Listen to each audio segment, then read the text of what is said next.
Welcome to the Jordan B. Peterson podcast. I'm Michaela Peterson, Dad's daughter and collaborator. Today's episode is a 12 Rules for Life lecture called Playing the Hierarchical Game, Part 1, recorded in Melbourne, Australia on February 13th, 2019. Enjoy the podcast. Playing the Hierarchical Game, Part 1, a Jordan B. Peterson 12 Rules for Life lecture.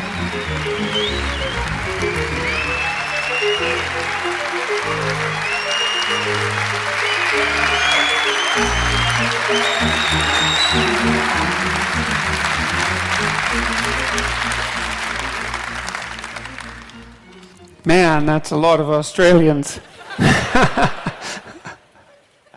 Well, thank you very much for coming out. It's really quite something to see all of you here. As Dave said, this is the largest venue that we've spoken at. I had a couple of debates with Sam Harris, one in Dublin and one in London, that were in larger venues, but as far as speaking specifically about 12 rules, this is, damn near twice as big as the next biggest auditorium.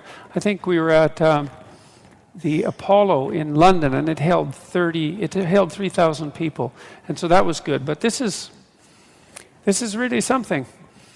There must be quite a dearth of things to do in Melbourne tonight. No, seriously, though, it's remarkable to see all of you come out to engage in what I believe to be fundamentally a serious conversation about psychological and philosophical and perhaps certainly ethical, perhaps even religious issues. And, who would have ever guessed that there was a mass market for that, So, and apparently there is. And maybe we're smarter than we think we are. And I have a suspicion that that might be the case. One of the things that I've noticed about the intellectual dark web types, that's a name that Eric Weinstein, you might be familiar with him, came up with. And it wasn't like we all got together and built a little fort out in our backyard and, called it the intellectual dark web. He just happened to coin the term, and a number of people were included for one reason or another. And I've spent a fair bit of time trying to understand why that coinage stuck and what it might be that united this very strangely diverse range of people. And I think it's really three things. One is that each of them, from Joe Rogan to Shapiro, the same with Sam Harris, are all people, and Dave, are all people who have their independent media platforms, right? They're not part of a corporate structure. They're not beholden to anyone. They're financially independent, and they've built that themselves, and so they can say what they want. And so that's kind of cool to see that happening, to see the technology that enables online video, which is really a complex form of broadcasting, and also online podcasts, which is a complex form of radio, enable that sort of independent journalism, and to see people able to not precisely exploit that, but make use of it. That's a very good thing, and I'm thinking that might be a real positive outcome of the social media revolution. I mean, there's lots of downsides. I think Twitter is a downside. It's a pretty rough platform, and the commentary on social media platforms can be pretty brutal. We really haven't figured out how to regulate it well yet so that it's civilized. Not so that it's censored, right? Because that's a mistake. Censored and civilized aren't the same thing. Properly regulated is civilized, and we don't know how to do that. But YouTube and podcasts have opened up a huge market for intellectual material in a manner that's never really happened before. And you're also seeing this happen with audiobooks. The audiobook market has absolutely exploded in the last 5 years. About a third of books sold now are audiobooks. And so, and that seems to be because people, having become accustomed to podcasts, are downloading audiobooks and listening to them in their cars or when they're exercising or when they're doing housework, or, and it's one of the advantages of this new media type is that you have it on demand and you can play it at your leisure or when you're working, for that matter. And so, I have all sorts of working class guys come up and talk to me after the show, long haul truck drivers and those sorts of people who have a lot of time. Obviously they're concentrating on what they're doing, but they have spare time to listen, and they're listening to 3-hour Joe Rogan podcasts on all sorts of abstract subjects and my lectures as well. And it's really something to see that happening. And so that's one element of the intellectual dark web that's interesting and tied in with the new media revolution, because it really is a revolution to have video on demand like that, and to have it so easy to produce, and to have it permanent, and to have it distributed everywhere in the world, and to have it subtitled in all sorts of different languages, and to have it essentially free of charge and able to be produced in a day or two. I mean, it's and then it's permanent like a book. It's really something new. And then the same with the audio version. And I do believe it may be the case that more people can, like a lot of people are intimidated by books for all sorts of reasons. I mean, highly literate reading is a relatively rare skill. Like it's not overwhelmingly rare, but it's relatively rare. But listening, man, people can listen, And so all of a sudden this complicated information is available to people who can listen, and maybe that's 10 times as many people who are likely to read, or maybe it's 50 times as many people who are likely to read. So God only knows what the consequence of that is going to be. That could be a real education revolution, and hopefully we'll be smart enough to take advantage of that carefully over the next 10 years and find out if that is the case. And I'm optimistic about it, because one of the things that really is cool about the internet is that, if you want to learn something, you can pretty much type in your question, whatever it is, and somebody will have put up a YouTube video that tells you how to do it. And, you might have to sort through 2 or 3 of them before you find someone who's done a very high-level job of the explanation, but they've done it, and often, they run an ad maybe and monetize it a little bit, but mostly I would say it's an altruistic gesture, and so that's really something. And the other thing the intellectual dark web people have in common is that, they're opinionated and fairly tough-minded, but more importantly, they don't think their audience is stupid. And that's really something, and I think they're right.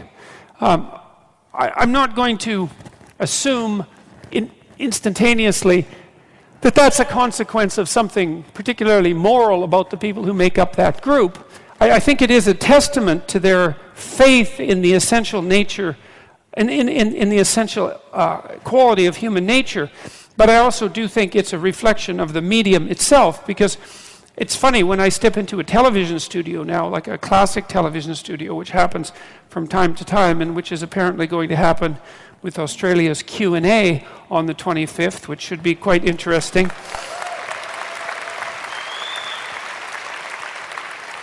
Yes, strangely enough, I'm actually looking forward to that, because I've been feeling a lot better recently, and so it'd be actually nice to have a conversation with a journalist when I wasn't feeling half dead, and to see how that goes. So it'd be nice to have a conversation at one point when I was at the top of my game. And so I don't know if I'm at the top of my game right now, but I am definitely feeling a lot better than I have for a long time. So thank God for that, man. It's hopefully that will be reflected in some reasonable quality of discourse tonight, and perhaps a tiny bit of wit, but we'll see how that goes.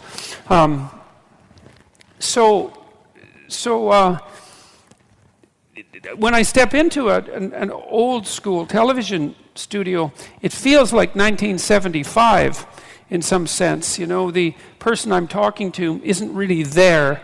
They're really a speaking device for the corporation.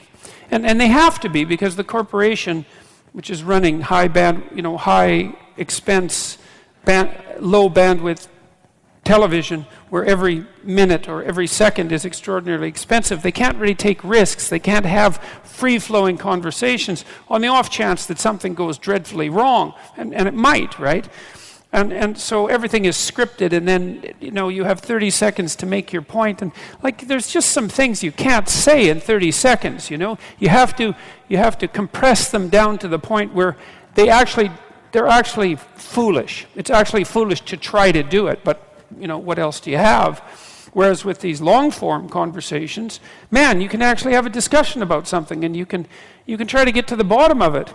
And so that's pretty cool. And then it turns out that people will actually follow along. Like I was actually absolutely stunned by. I had 4 debates with Sam Harris earlier this year, 2 in Vancouver and 1 in Dublin and 1 in London, and each of them lasted about 3 hours, and we were going to do a Q&A for each of them, but as it turned out, while we were talking, we got into the conversation, and then we asked the audience to vote by clapping whether we should continue the conversation or move to the Q&A, and it was an overwhelming majority of people wanted the conversation to continue. And so basically what happened was something approximating a 12 to 15 hour continuous conversation about the relationship between facts and values or science and religion, and that's a fairly solid philosophical discussion. And that isn't necessarily the case that Sam and I are the 2 people in the world who would be most qualified to undertake such a discussion,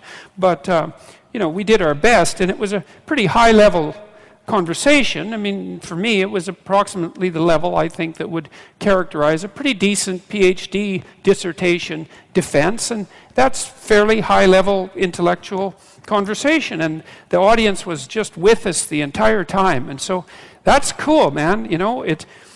It could easily be that our relatively primitive initial mass communication technologies like television made us look a lot stupider even to ourselves than we actually were, because everything had to be compressed to a very short period of time. Everything had to be scripted, so it couldn't be spontaneous discussion.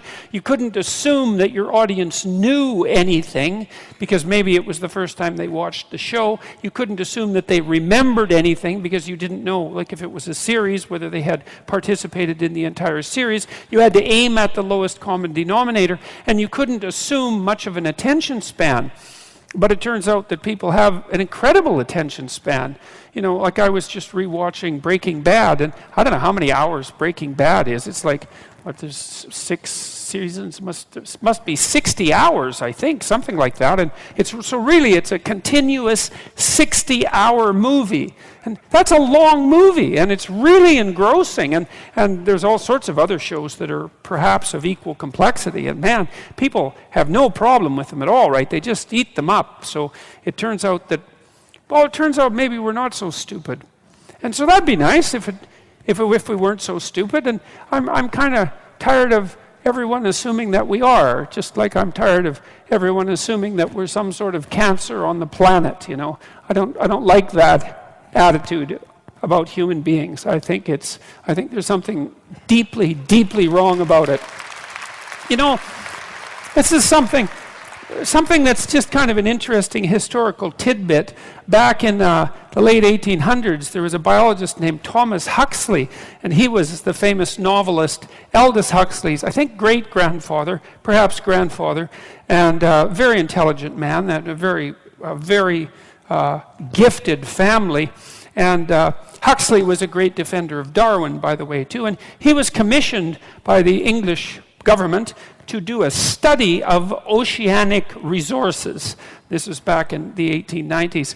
And because the English at that point were concerned to some degree that, maybe it would be possible that we would overfish and cause trouble because of that. And Huxley did an exhaustive study, and he concluded that there's so much ocean and there's so much resource in the ocean that there wasn't a possibility that human beings with their rather puny technologies could ever do anything but put a small dent in the absolute overwhelming plenitude of the water that covers more than half the planet. And so that's only 130 years ago, thereabouts. That's not that long. That's 2 relatively old men ago. It's not that long. And, you have to put them back to back, sort of. And so that's yesterday in some sense. And it really wasn't at all until the 1960s that we had some sense that we had developed technologically to the point where some of what we could do mechanically might start to have planetary repercussions. Say with, we saw that with air quality in cities, for example, and the denuding of the countryside, and then perhaps the overfishing in relationship to the oceans, which started to happen after World War II. But nobody had any sense, really until 1960, that, well, maybe we had to take care of things a little bit better than we were, because there was more of us. We were starting to become a force that was, to some degree, a match for nature. And bloody well, thank God for that, because nature was more than a match for us for a very long period of time, right? Our species has come up through epochs, eons of absolute brutal privation and difficulty and starvation and freezing temperatures and burning in the desert sun and lack of water and lack of hygienic facilities and like just hand to mouth suffering. And we've managed to organize ourselves to the point where that's still the lot of a substantial number of people on the planet, but that's decreasing very rapidly. The UN now projects that by the year 2030, abject poverty, which is defined as living on less than $1.90 a day in today's US money, will be eradicated. There won't be anybody in the world that poor. And the cynics say, well, that's a pretty damn low barrier, let's say, but if you double it, you also see that's decreasing very rapidly. And if you triple it, you see that's decreasing very rapidly. And you got to draw the bloody line somewhere, and abject poverty is abject poverty. And the fact that it's decreased by 50% in the last 12 years, from 2000 to the year 2012, we decreased the absolute level of abject poverty in the world by 50%. Right? It was the fastest it was the most spectacular economic miracle in the history of humankind. And, you hardly ever hear about it. Hardly anyone knows about it. It's like, it's a bloody miracle. There's more middle-class people in the world now than non-middle-class people. And there are way more obese people than there are starving people. And so that's something to celebrate, I mean, it's a funny thing to celebrate, but it's quite the thing to celebrate. And the fastest growing economies in the world are in sub-Saharan Africa. And they're growing at 5 to 7% a year. So it looks like the economic miracle that took place in India and in China, most of Southeast Asia, is really starting to kick in Africa. And it seems, at least in part, it's because of the collapse of the Soviet Union back in the 1989 and the lack of overt pressure to have African countries pursue the most pathological possible economic doctrines that anybody could ever imagine. They just stopped doing that, has freed people up to start to become, well, if not rich, at least richer, and at least with the possibility of a continual rise upward. The child mortality rate in Africa now is the same as it was in Europe in 1952. I mean, that's really something, longevity rates have increased tremendously in Africa. And we're kicking the slats out of some major diseases. Polio's pretty much gone. It looks like we're putting a pretty good dent in malaria. That'll do great things for Africa. I think there's a real possibility with some concerted effort that we could get rid of tuberculosis in the next 15 years or so if we made that a target. That would be something. That's an ancient scourge of mankind. We could certainly do without that. So there are intelligent people who are working hard on trying to eradicate these problems, and they're doing it successfully. And so, I'm not in favor of the whole there's something wrong with humanity, and we're a scourge on the bloody planet, and it would be better off if there were fewer of us, and the whole planet would be thriving if there were none of us at all. I think that there's something unbelievably dangerous about that attitude, and I think it's ungrateful and unfair and unsympathetic and ungrateful and non-empathetic, because I really do see that, like, I don't know a lot about human history, because, God, there's a lot of history to know about, and the more you know about human history, the more you know that there's just endless details that you have no idea about. But if you do a reasonable overview, you do see that it's a bloody mess, that it's privation and war and catastrophe and brutality and struggle and strife and difficulty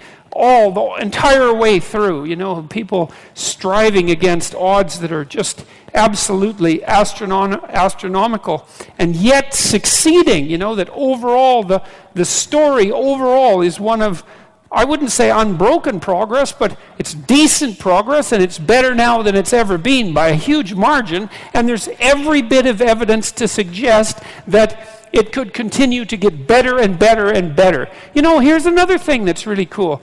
Do you know that we're adding 4 years of life expectancy every year now? So once we hit a year every year, then that's it. We don't die anymore. But those last 8 months a year, they're going to be tough to manage, But 4 months a year is really something. And so, we're basically living longer, and we're living healthier, and we're smarter than we were, because we're much more, our nutritional levels are higher than they were, because we're not starving, especially the people at the bottom end. And, we're educating people all over the world. The Chinese graduate more engineers every year than the U.S. have engineers. Now that's terrifying, because God, we've got all these engineers already, and they're making gadgets at such a rate that you can't even keep track of the gadgets, right? You go online, and there's all these technologies and all these subcultures using them, and you don't even know what the technologies are. If you're fully informed, you can't keep up with the new stuff that you might buy. And it's not like it's trivial technology. It's unbelievably powerful technology. I'm in awe of many of the young people that I work with, because they're they're savvier about the technological infrastructure that constitutes the web than I am, because I'm old, and it's hard to keep up as you get old. And, they come up with tools to make difficult things very simple, very rapidly. And there's just subcultures everywhere that are doing this at an unbelievably rapid rate. And you go to somewhere like Silicon Valley, and I've spent a lot of time in Silicon Valley, and it has its problems, but Jesus, there's an unbelievable collection of smart people there. And they're working on things like mad. And it's working. You see someone like Elon Musk. I mean, what the hell do you make of someone like that?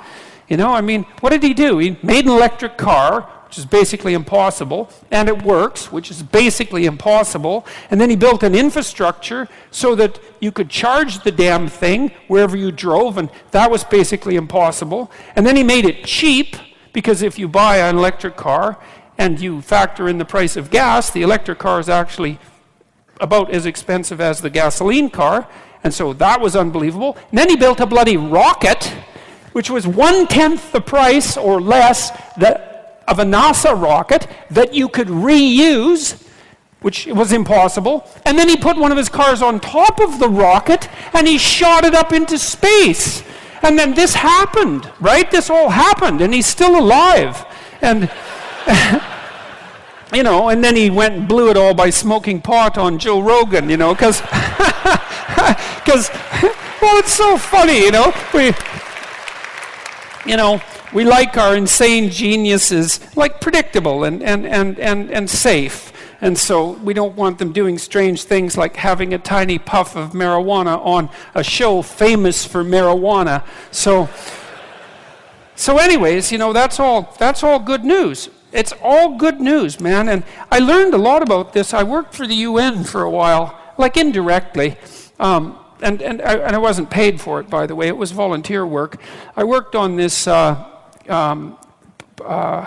document, which was the report to the Secretary General on Sustainable Economic Development. It's quite funny because a lot of the right-wing conspiracy theorists are having a field day with that, man, that I'm some sort of like closet globalist shill because I work momentarily for the UN. It's like, well, what the hell are you supposed to do when you're asked to do something like that? You know, there was a document that was being prepared that was supposed to lay out some halfways intelligent vision of what things might be like if the international community cooperated for the next 30 years. It wasn't like there weren't brutal guidelines that were going to be enforced by jackbooted Nazis. It was just a proposal paper, and so we had a chance to work on it. There was only one Canadian team, and I got placed on that, and that was kind of cool. And so it gave me an opportunity to spend 2 years reading about economics and about ecology at the same time. And what was so weird about that was the more I read, the more optimistic I got. And I thought, well, that isn't what I expected. Like, I thought we were going to hell in a handbasket at quite the rapid rate. And, you know, I mean, there's no doubt that we're doing some stupid things, and I would say the stupidest thing we're probably doing is overfishing the oceans, because there's just no use. There's just no use in that. It's completely destructive. It doesn't do anybody any good, and it could be stopped. But I know that your country, for example, is starting to put aside marine park reserves that are fishery-free, essentially. And you don't need a lot of that before the ocean can regenerate itself, because it's actually pretty good at that. One of the things that's kind of funny, you know, remember when there was that big oil spill in the Gulf of Mexico? You know, there were more fish there 2 years later than there were before the spill? You know why? Because people stopped fishing. So it turned out that the pollution was really good for the fish. It's like... Yeah, well, that's why you have to do your research carefully, because you never know, you know. You never know what's true and what isn't. And so that was pretty interesting. The same thing happened in World War II, by the way, in the North Sea, because the North Sea had been fished out pretty badly. And then during World War II, it wasn't all that safe to go out and fish in the North Sea, because, you know, you would get sunk by a submarine, and that was not very bright. So people stopped fishing, and the fish came back very rapidly. And fish do that because they breed quite quickly. And so if you just leave the damn things alone for a while, most of them come back. But you know, apart from the fisheries, which is really quite an appalling and pessimistic story, although not hopeless, and people are waking up to it and building these marine reserve parks, for example. A lot of the ecological news was surprisingly good, way better than I thought it would be. You know, so for example, there are more forests in the northern hemisphere than there were 100 years ago. So who would have guessed that? I wouldn't have guessed that. Partly it's because marginal farmland has returned to forest, and because we've got more effective at agriculture by a huge margin. And there are more forests in China than there were 30 years ago. And so that's something. And it turns out when people burn coal, which is, you know, kind of polluting, they don't burn wood. So, you know, they're going to burn something because they don't like eating raw, inedible things and freezing to death. So they're going to burn something. And it turns out that coal is actually preferable to wood. And so these things are complicated. And the ecological story looked better than I would have ever guessed.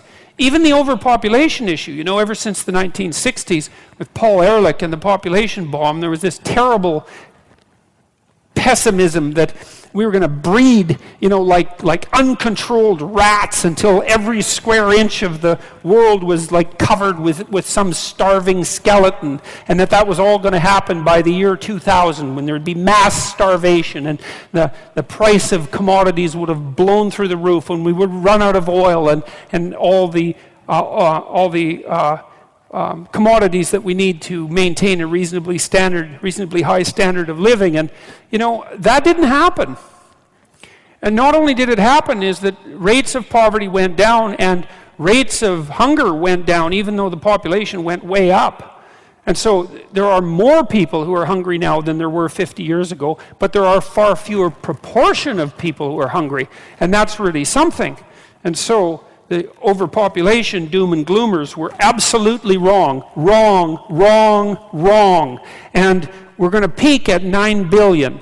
That's what it looks like. All the projections indicate something around 9 billion, and that's only 2 billion more than we have. Like, it's not nothing. It's still 2 billion people, but at the rate at which we're improving agricultural output and with regards to efficiency of agricultural output, there's no evidence whatsoever that we're going to run out of food. And, you know, a country like Uganda, this is quite interesting, if Uganda, which is a very big country, by the way, if it was utilized properly, it has a water table underneath it and plenty of water. If Uganda was utilized properly, it could feed all of Africa. And so it's not like we're making full use even of the agricultural capacity that we have available to us.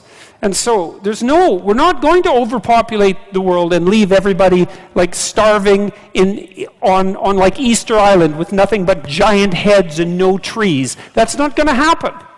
And in fact, I have a sneaking suspicion that within 100 years, one of the biggest problems that we'll be facing is a declining population, and that'll be worrisome. I mean, we won't be concerned about that at the moment, but that whole doom and gloom scenario just seems to be wrong. And you know, there are fewer wars than there were by a large margin. The overall rates of homicidal behavior in the world have plummeted. The rates of death by terrorism over the last 50 years have plummeted. There's a lot of good news. There's way more good news than there is bad news. And there's no wars in the Western Hemisphere. There's a piece of good news. You know, that's a remarkable thing.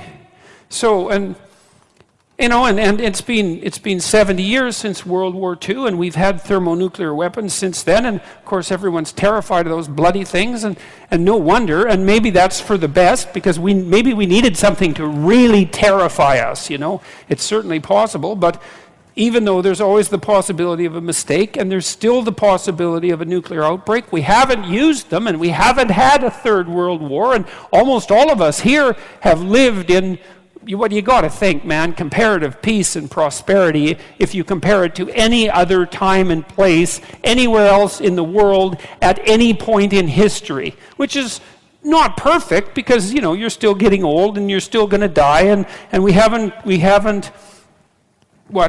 defeated all the diseases that beset us, but God, it could be a lot worse, and we seem to be making it a lot better. And so look, this is what happened to me, you know. When I wrote my first book, which was Maps of Meaning, I was looking at something that was really dark. It was really dark. I was interested in totalitarianism, and I'm still interested in totalitarianism. I don't care if it's whether it's on the left or the right. It doesn't matter to me. It's this totalizing view that's predicated on the assumption that you can take a set of a few simple axioms about the way the world is and always was, and then you can decide how society would be structured, and then you can force people into acting that way, and the utopia will come. I'm not fond of that sort of thinking. I don't think there's any evidence that it's viable, partly because the world's too complicated to manage that, and you just can't get your axioms right. And besides, things shift around on you, and even if you're right today, something's going to turn on you tomorrow, and you're going to have to update your model a bit. And if you don't, well, then all hell's going to break loose. So, but then, you know, I was interested in totalitarianism, partly because for psychological reasons, I was interested in why people were so committed to belief systems that they were willing to put everything to the torch, essentially. So mostly I was concerned about the ideological struggle between the Western world and the communist world, particularly the Soviets, but not only the Soviets. And I was curious in a sort of postmodern way, because, you know, you might say, well, you know, the Marxists, they have their viewpoint, and, you know, inequality of income distribution is a problem, and maybe things should be fairer, and maybe the fact that there are relatively poor people in the West and relatively rich people in the West is a consequence of oppression, and maybe something could be done about that. And the Western way of looking at the world is just an arbitrary set of rules, and the communist way of looking at the world is another arbitrary set of rules. Maybe you could even say that about the fascist way of looking at the world, although somehow people are much less likely to agree to that, which is quite interesting because it means that by and large we have come to a collective decision that there are some forms of arbitrary games, let's say, set up on axiomatic structure that are wrong. And it's a very rare person who thinks that what the Nazis did was justifiable, was right in any fundamental sense. And that's interesting, because it means that collectively we have come to a decision that there is a difference between good and evil. If you assume that what the Nazis did was evil, which I think is a fairly reasonable assumption, I don't know what you would do with the word evil if what happened in places like Auschwitz didn't deserve that epithet. You need some other word that was just as dark to describe what happened. So you might as well just use evil because everybody knows what it means. So we have come to a conclusion that there are things that we shouldn't get up to. And that also implies that we've come to some conclusion about what constitutes good, some general sense that whatever the opposite of what, let's say, the Nazis did, and I would say also the collectivist communists, whatever the opposite of that is, whatever that might be, that's good, and that we should be pursuing that. And so that's a good thing, because it kind of pulls us out of the moral relativistic problem. Not exactly, because it's not defined perfectly or anything, to say, well, you shouldn't be a Nazi. It's like, well, it's kind of vague, okay, no armbands, no goose stepping, but then what? Well, it's a complicated question to figure out how to conduct yourself so that you would be unlikely to participate in the horrors of a totalitarian ideological system if the advantages of doing so were offered to you in a realistic way. That's really the moral issue.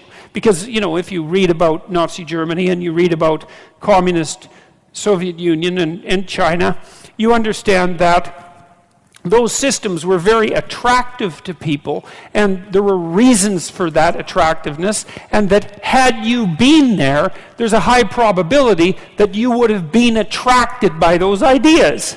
And you can see that now, because there's a big resurgence, for example, both on the left, on the right, but I would say primarily on the left, especially in the academic world, there's a big resurgence in the same kind of ideas that inspired generations of Soviet utopians, say back in the early 1900s, when they had not so much evidence that what they were doing was absolutely bloody, pointless, and murderous, and so that does separate the modern people who suggest that such things from those who believed it 100 years ago. But nonetheless, the point is that those ideas are so attractive that they still resonate with people. And you have to take that seriously, because it means they probably resonate with you. And some of it is, I deal with this to some degree in chapter 1, stand up straight with your shoulders back, because it really is a discussion of hierarchies.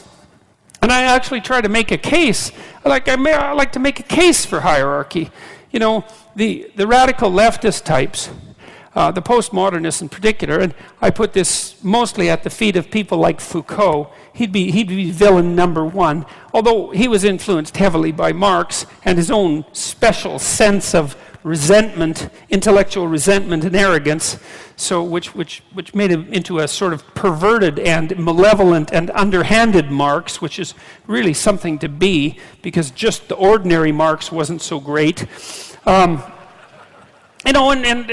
Foucault makes this fundamental case that there's no real truth, and that what passes as truth is the dominant opinion of the dominant group. And by dominant, he means those that hold the power. And so that's a hell of a pessimistic view of the world, and it's wrong. It's wrong, and it's seriously wrong. And I'm gonna lay out why it's wrong. I mean, first of all, it doesn't even work for kids. If you look at how kids organize themselves on the playground, there are bullies, and it's interesting, if you study bullies, you find out that they're not necessarily the most unpopular kids. There are outcast kids who are more unpopular than the bullies. And the bullies are ambivalently popular. They have some friends and they have some enemies. So, so it's not entirely counterproductive to be a bully, but it starts working less and less well as you get older, and so it's not doing so well by the time you hit junior high, and by the time you're at high school, it's not a very effective strategy at all. And a bully is someone who uses power. It's like, bloody well do what I want, or I'll hit you, or I'll do something else that you won't like that will be physical, or maybe it'll be psychological. But if the psychology doesn't work, calling you names, demeaning you, talking behind your back, which is a very common form of female bullying, because females have their own forms of bullying and they're very effective. If that doesn't work, then I can just take you out of the schoolyard and pound you. And if I can't pound you myself, well, then I'll pound you with one of my friends, and that'll be just as effective. And you'll bloody well do what I want you to do. And that's power. And it's like, really? That's the basis of our society? That's that sort of power? That's how we organize ourselves? I mean, it's patently ridiculous. First of all, most children who are popular, let's say, universally popular, and who do well socially, aren't bullies. They're good at playing with others. And they learn that between the age of 2 and 4. And they learn very straightforward rules, like reciprocity.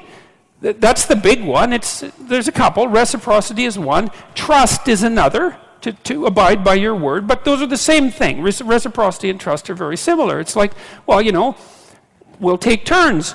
You play my game now, and I'll play your game tomorrow.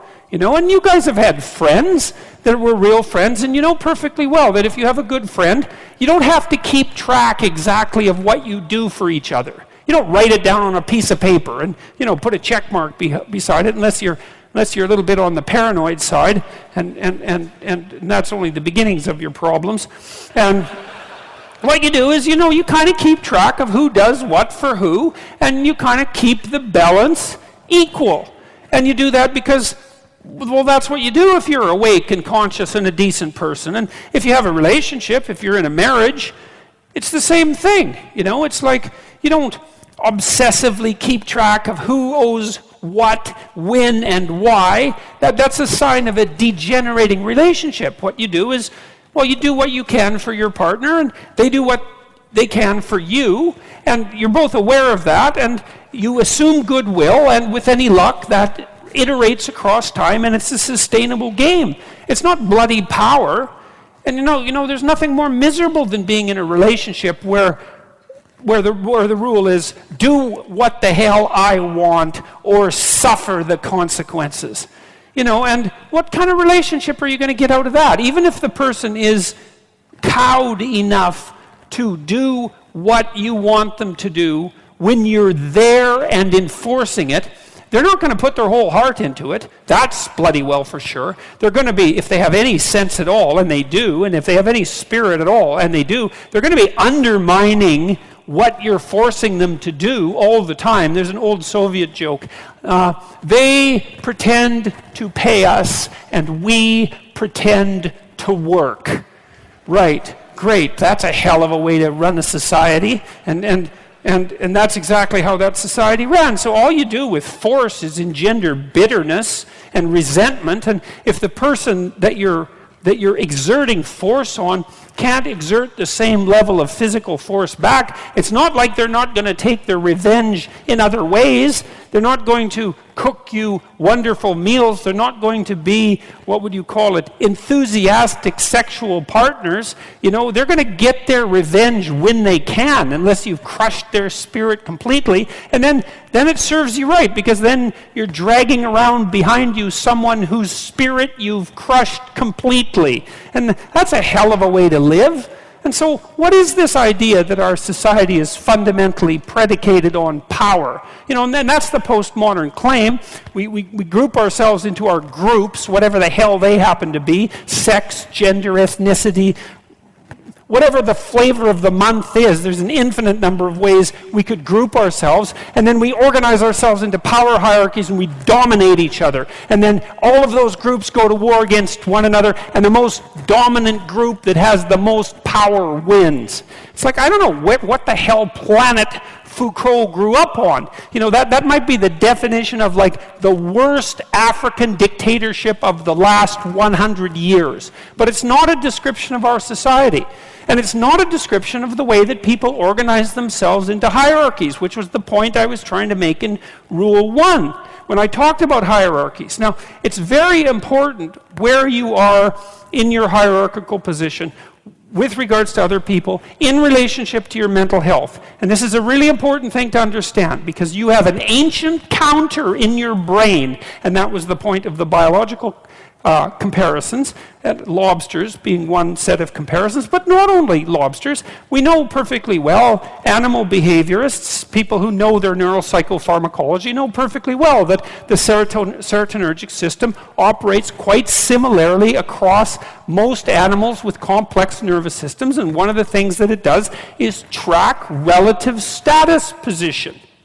And in birds, wrens, which is another example I used, a lot of it is power. You know, a wren's a little bird. It's quite a cute bird. It sings very nicely, and you think it's harmless, but it's not. It's a vicious little character. And I used to sit in my backyard and record wren songs on my tape recorder, and the wren that lived in our backyard would dive bomb it, 4 inches away, and it was very brave of him. And he had a little nest that was up in a tree, and there were some nests that we had built, birdhouses, in the neighborhoods nearby, in the yards nearby. And he would go, like half his day spent stuffing those other birdhouses with sticks, so full that no bird could get in them. It was like, this is my damn yard, which is what he was saying when he was singing so beautifully. And you better look the hell out, because if you build, I'm going to stuff your damn house with sticks, and if I see you sitting on a branch, I'm going to dive bomb you and knock you off. And that's power, and that's what wrens do, despite the fact that they're cute. And chickens do the same thing. There are pecking orders among chickens, and virtually every animal. Wolf packs organize themselves into hierarchies, and chimpanzees organize themselves into hierarchies, and there are rat hierarchies, and hierarchical organization is the rule among animals that live somewhat socially, and even those who don't, that occupy the same geographical territory. There has to be some way of organizing access to relatively scarce resources that doesn't result in chronic combat. Because chronic combat, well, look, you're Wren A and you're Wren B, and you decide to have it out, so you peck yourselves half to death, and you're Wren C, and so you got a little bit more patience. You just wait until those two wrens beat each other to death, and then you move in. It's like it's a stupid solution. It doesn't even work for wrens, let alone people. And so, the wrens announce their prowess, and they do that with the quality of their song and their displays, and they indicate to one another who shouldn't be messed with, and then there's a minimum of combat. And you could make a pretty good case that that's power. But it's not like wrens get together and build like wren apartment houses and then go out on collective worm hunt insects, collective insect hunting expeditions and bring them all back and distribute them, or make insect farms so that there's more insects for all the wrens. They haven't got that far, They're competing in a zero-sum game. And that isn't what human beings do. We figured out how to not have zero-sum games a very, very long time ago.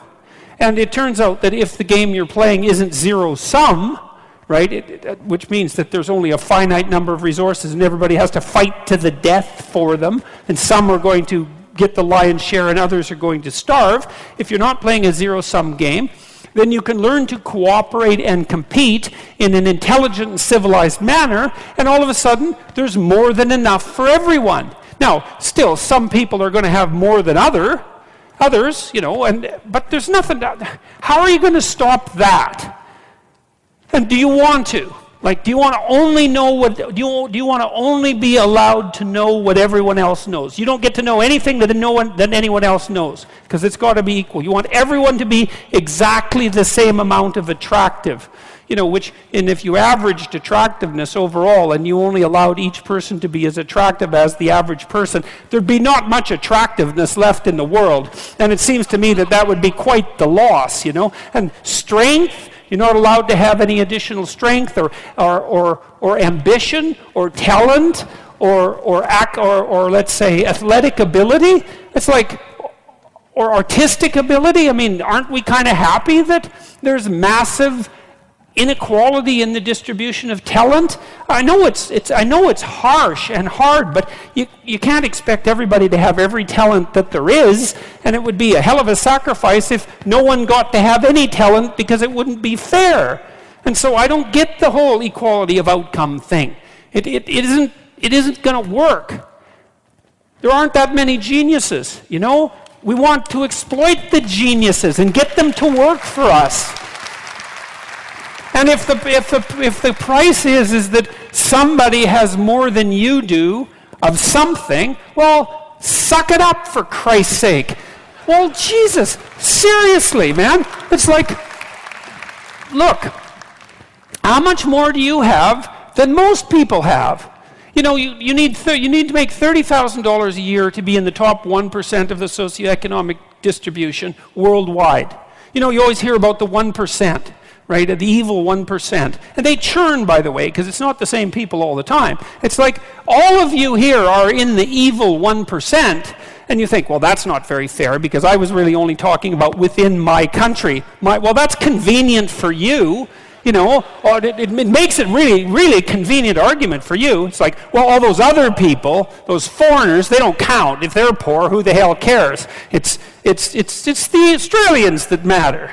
And so, no, that's a non-starter, and by historical standards, you're doing a hell of a lot better than the top 1%, I can tell you that. I read a nice article by a coalition called Human Progress the other day, and they were comparing the typical middle-class person who lives now with Rockefellers in the 1919s, and say, well, would you rather be a middle-class person now or Nelson Rockefeller in 1919? And the answer seemed pretty damn clear that, well, if you were Nelson Rockefeller, then you would have been richer than anyone else. And there's something to be said for that status, right? Because people do like to have more than others. I don't know if it's a good thing or not, but it is one of the things that we like. And so you'd have that. You'd be richer than everyone else. But there'd be all sorts of things that you have that Nelson Rockefeller wouldn't have had a hope of purchasing, like the antibiotics that he would have needed to stop his son from dying, for example, just as a start.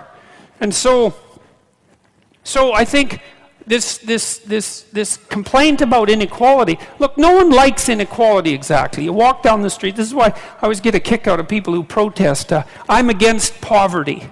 It's like, really? You're against poverty, and you think that's a unique enough attribute so that it was worth your time to make a sign that said that you were against poverty and show other people. It's like, I've never met anyone that was for poverty. You walk down the street with someone who's pretty well off, and they've got 1920s spats on and a bowler, and they're feeling pretty damn rich, and a Stockster's certificate sticking out of their back pocket, and there's a homeless person there, and they give them a good kick, and they say, the more poverty, the better. It's like, no. When people walk down the street and you see homeless people, and homelessness is a complex problem. Like you think, well, homeless people are poor. It's like, yeah, man. That's like one problem they have out of 50. And like, I've worked with poor people, in my clinical practice, and poor in multiple dimensions. And many of them, you gave them money, they were just done. Especially if they were like alcoholics and cocaine addicts. As long as they were broke, they had some hope of living through the next month. But as soon as their unemployment check showed up, man, they were face down in the ditch 3 days later, right? Nothing but cocaine and alcohol with all their idiot friends for 3 days. And then they'd show up back in my practice saying, you know, God, I relapsed again. They said, well, what happened? Well, my money came in. It's like, yeah, money's really going to do you a hell of a lot of good. It'll just kill you faster than poverty. Now, not that there's anything good about poverty, but it's not like these are simple problems. You walk down the street and you see someone who's been an alcoholic for 20 years and maybe they're addicted to methamphetamines as well, or maybe they're schizophrenic. It's like, it isn't unequal distribution of monetary resources that is the primary cause for that problem, and it isn't going to be some sort of straightforward redistribution that's going to fix it, because it's way more complicated than that. And then the whole power thing too. It's like, look, I get it. I get the left wing issue, and I really do. And I think I get it better than the damn left-wingers get it. Because, you know, most of the radical types, they follow Marx, and they say, well, one of Marx's dictums was that capital tended to accumulate in the hands of fewer and fewer people. And that's right, that's true. Wealth and capital, income for that matter, but not only that, whatever it is that you might like to have accumulates in the hands of smaller and smaller numbers of people. It's a principle that was discovered by an economist named Pareto, Vilfredo Pareto, and he pointed out something that had been pointed out in the Gospels, by the way, thousands of years earlier, which was, to those who have everything, more will be given, and from those who have nothing, everything will be taken away. The rule being, once you start to succeed at something, the probability that you will continue to succeed ever more rapidly increases. So there's an exponential function with regards to success. But there's also an exponential function with regards to failure. So failure and success aren't like this. They're like this. Fail, fail, die. Succeed, succeed, succeed ridiculously. Like it's this weird curve. And it's funny because it doesn't just characterize economics. It's a really it looks like a really fundamental economic law. I was actually quite shocked when I first learned about this, which was only about 15 years ago, because I thought most things were normally distributed. It turns out that that's not true. What people produce creatively isn't normally distributed. A small proportion of people produce most of what's of value. It doesn't matter what it is. And you know this, it's like, how many books does Stephen King sell? It's like half the books, right? And then there's the next guy after Stephen King, and no one even knows who he is, and he sells like 1/10 as many books as Stephen King, and then there's author number 50, and out of the thousands and thousands of offers, and he's barely scraping by, and then there's the bottom 99.9%, and they can't make a living writing. And that's how it is, and it's the same with musicians. And it's the same with athletes. You know, if you look at number of goals scored, for example, in hockey, I'm a Canadian, so I'll use that, there's a small percentage of absolutely phenomenal hockey players, even in something as amazing as the National Hockey League or any professional sports league. You know, you have to be one hell of an athlete to make it in a professional sports league, and still you get this tiny group of superstars who are way better at it than anyone else. You know, and so there's this weird rule that as you get more, getting even more gets easier. And who knows why it is exactly. Partly it's practice, and it characterizes all sorts of situations. Like, it characterizes the size of planets. A small number of planets have almost all the mass. It characterizes stars the same way. It characterizes biomass in the Amazon jungle. It characterizes city size. A small percentage of cities have almost all the people. It's like, well, what's that? And then you go back 10,000 years, you look at a Paleolithic gravesite, and you see what people are buried with. And like there's one guy, there's two guys there, he's just covered with gold, right? The gravesite is insanely rich, and everyone else has like a bone, and it's theirs, and that's it, you know? And so you analyze Paleolithic gravesites, you see exactly the same Pareto distribution. A small number of people are buried with all the wealth, and almost everyone else has none. And so It's this unbelievably deep proclivity of resources to distribute themselves unequally. And you know this too, because you play games like Monopoly, right? You've all played Monopoly. What happens when you play Monopoly? You all start out equal, right? Exactly 100% equal, and you all have an equal chance of winning because it's basically a game of chance. Not entirely, because you can play stupidly, but you know, but you can only play so intelligently because you're at the mercy of the dice. And what happens inevitably is that some evil capitalist ends up with all the money and all the hotels and all the houses and just like takes you out.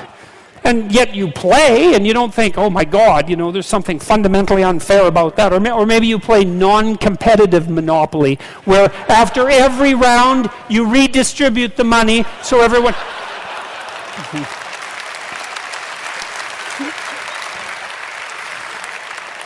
Right, so there's no fun in that. And so the problem with Karl Marx, as far as I'm concerned, is that he was nowhere pessimistic enough. It's like, no, you can't blame inequality on capitalism. In fact, capitalism is pretty good at ameliorating inequality.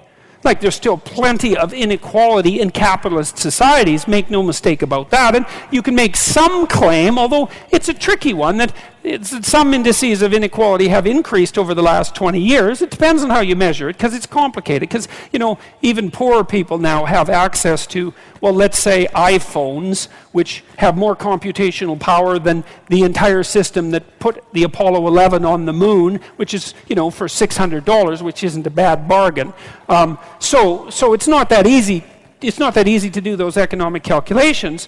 But one of the things you can say about capitalism and about private property and about the idea that people have a right to what they earn and a right to what they own is that it's pretty damn good at generating wealth. And the wealth isn't equally distributed by any stretch of the imagination, but a fair bit of it goes to the bottom, and that's why we're seeing, well, a relative dearth of tremendous deprivation. And you might say, well, we want to squeeze out that last bit of inequality, and it's like, well, maybe we do, and maybe we don't. It's not so obvious. First of all, because even if we did want to, we don't know how. And we certainly do know that if there are some ways that if we go about it, then things really go to hell in a handbasket really fast. And everyone ends up equal because they're all starving and dead.